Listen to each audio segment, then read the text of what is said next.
En tant que directeur général d'Animalis, moi je suis absolument ravi. Alors je suis ravi à plusieurs titres.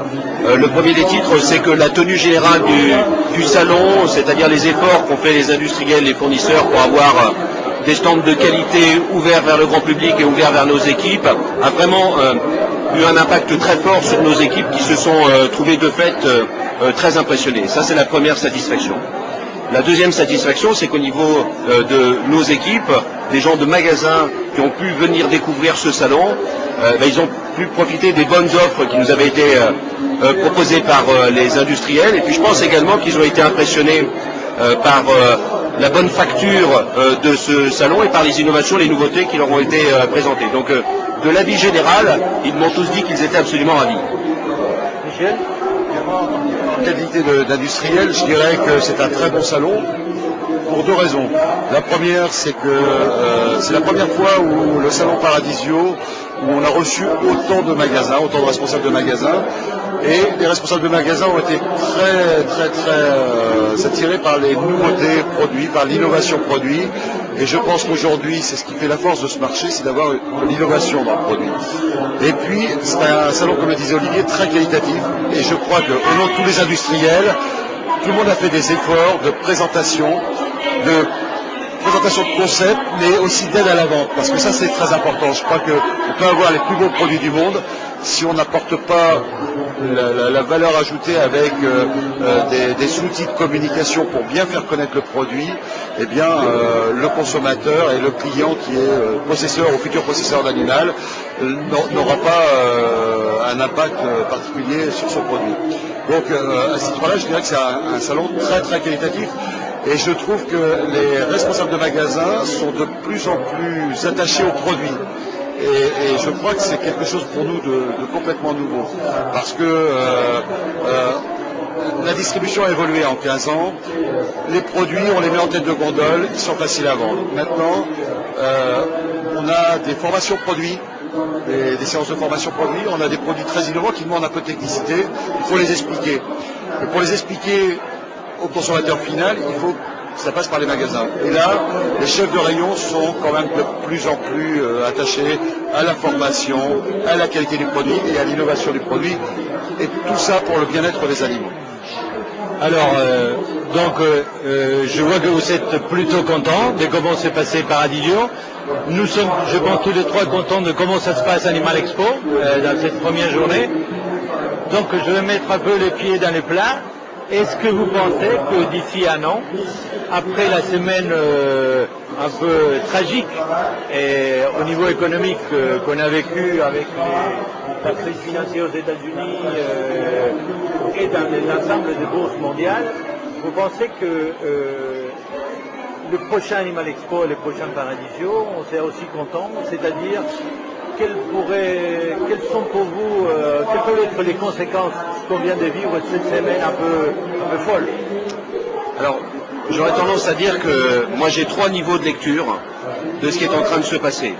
Trois niveaux de lecture au niveau de notre profession. Le premier niveau de lecture, c'est l'animal. Et je reste convaincu que l'animal reste une valeur refuge du foyer français, reste une valeur refuge de l'homme en tant que tel, et que ça ne bougera pas. Et que de ce fait, les clients, les possesseurs d'animaux, les consommateurs vont continuer à prendre soin de leurs animaux de manière qualitative. Et ça, c'est vraiment le facteur rassurant. Le deuxième niveau de lecture, c'est le consommateur et sa situation en termes de pouvoir d'achat. Et ça, je dirais que ça n'est pas tellement lié à ce qui se passe depuis une semaine et que c'est malheureusement plus ancien que cela. Et que, sur lui pèse de plus en plus cette pression du pouvoir d'achat. Et je suis rassuré de voir qu'elle ne pèse pas trop sur l'animal de compagnie, mais quand elle pèse en général sur le foyer, ça n'est pas un bon signe. Et j'espère que ça va trouver une solution. Le troisième niveau de lecture, c'est ce qui est en train de se passer en ce moment, et là où je peux émettre quelques inquiétudes, c'est plus sur les industriels, sur les gens qui travaillent avec nous, qui eux de plein fouet par les impacts financiers, par la bourse, par les fluctuations très importantes des matières premières, peuvent être impactés dans leur économie de tous les jours sur les produits qu'ils nous proposent. Et ce que j'espère, c'est qu'ils auront suffisamment les reins solides pour que, d'une part, ils continuent à perdurer sur leur activité et qu'in fine, ce ne soit pas le consommateur qui ait à payer tout ça. Michel. Ouais, moi je pense qu'Olivier a fait une très bonne analyse. Moi je rajouterais deux choses. La première, c'est qu'en tant qu'industriel, on sait qu'aujourd'hui, notre marché ne vit aussi que par la nouveauté, l'innovation. Et cette innovation coûte très cher en recherche et développement. Et aujourd'hui, peut-être que le risque dans les années à venir, c'est que ces budgets de recherche et développement qui sont très importants dans une entreprise soient un petit peu sacrifiés. Ça, je crois que si on arrivait dans une période réelle de crise, on aurait peut-être des soucis. D'un autre côté, en tant qu'industriel, et je me tourne vers les distributeurs, l'inquiétude qu'on peut nous avoir, c'est de se dire que les banques vont être un petit peu plus frileuses que d'habitude, et peut-être que le développement magasin va s'en ressentir. Ça veut dire qu'on n'ouvrira pas forcément, et il n'y aura pas forcément des investissements conséquents dans les magasins existants ou dans des nouveaux magasins, parce que effectivement, on doit aussi emprunter un petit peu d'argent aux banques, et aujourd'hui la frilosité des banques nous fait penser un petit peu comme pour le particulier avec l'immobilier. Je pense qu'on va certainement arriver dans une ère où il y aura beaucoup moins d'ouverture de magasins parce que le financement sera difficile à trouver. Alors ça, c'est une inquiétude. En revanche, au niveau des animaux, je rejoins complètement Olivier. Je pense que c'est une valeur refuge. En revanche, en termes de produits pour animaux, on s'aperçoit de quelque chose. Animal Expo, la passion pour les animaux, elle demeure. On a la même fréquentation que les autres années. Et moi, ça fait 11 ans que je fais ce salon. En revanche, au niveau des produits, on s'aperçoit que les produits de premier prix vont être achetés. Des produits très haut de gamme vont être achetés par une tranche de population qui ont vraiment de l'argent. Mais les produits entre les deux, qui sont des milieux de gamme et des produits qui sont en rapport qualité-prix intéressant, en revanche, vont peut-être plus souffrir parce que la clientèle qui consomme ces produits-là est la plus touchée sur cette crise actuelle. Voilà. Donc bien entendu, et même un peu prématuré, mais bon, on peut pas n'est pas la poser. Et j'espère que dans les prochaines semaines, peut-être dans les prochains mois, on se verra à nouveau et on pourra voir un petit peu plus clair.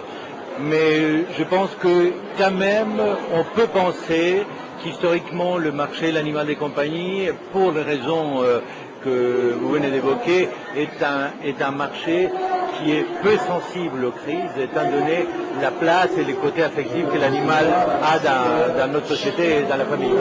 Bernardo, au niveau du marché de l'animal de compagnie, chez Promanimal, on fait une étude sur 5 ans et on s'aperçoit que l'année 2007 a quand même été une bonne année puisque la progression du marché, je rappelle quand même que c'est 3,351 milliards d'euros de chiffre d'affaires TTC, le marché de l'animal de compagnie, il a progressé de 3,70%. Ça veut dire que même dans une situation difficile, on investit encore dans les produits pour les animaux de compagnie. Et le trend sur 5 ans, c'est plus 8%. Alors, il y a eu des années un peu plus difficiles, mais 2007 n'a pas été une mauvaise année. Olivier, Michel, merci beaucoup et puis à très prochainement. Merci. Bernardo, au plaisir.